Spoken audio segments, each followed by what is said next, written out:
బస్తార్లో భారీ ఎన్కౌంటర్ 14 మంది మావోయిస్టుల మృతి, సుక్మాలో 12 మంది, బీజాపూర్లో 2 మృతుల్లో ఆ కీలక నేత సచిన్ మంటూ మట్టు పెట్టిండు. నిన్ననే మాట్లాడుకున్నాం. నిన్న బార్సదేవ లొంగిపోయిన తర్వాత ఇక ఎన్కౌంటర్లు ఉండవు, లొంగిపోవాల్సిందే అని చాలామంది నిన్న పౌర హక్కుల సంఘాల నేతలు 2-3 మాట్లాడు. నేను నిజమే అనుకున్నా.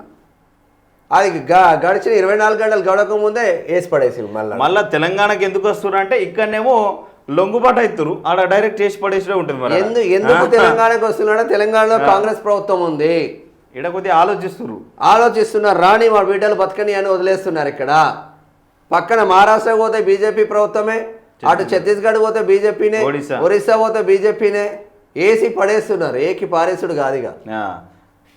జరిగింది ఎన్కౌంటర్. మరి ఛత్తీస్గఢ్లోని బస్తర్ రీజియన్లో భారీ ఎన్కౌంటర్ జరిగింది. శనివారం ఉదయం సుక్మా దక్షిణ ప్రాంతంలోని అడవిలో భద్రతా బలగాలకు నక్సలైట్లు ఎదురుపడడంతో ఇరు వర్గాల మధ్య కాల్పులు చోటు చేసుకున్నాయి.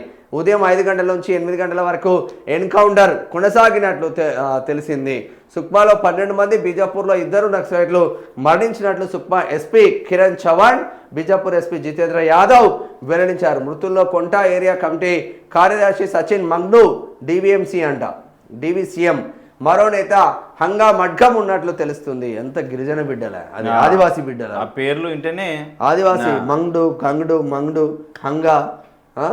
ఎన్కౌంటర్ జరిగిన ప్రాంతంలో ఇప్పటివరకు 12 మంది మృతదేహాలతో పాటు AK-47 ఇన్సాన్ సెల్ఫ్ లోడింగ్ రైఫిల్స్తో సహా పలు ఆయుధాలను స్వాధీనం చేసుకున్నారు. దీంతో కొంట ఏఎస్పీ ఆకాష్ రావు గిరే పుంచేను చంపిన కొంట ఏరియా కమిటీ తుడుచుకు పెట్టుకపోయిందని చెప్తా ఉన్నారు.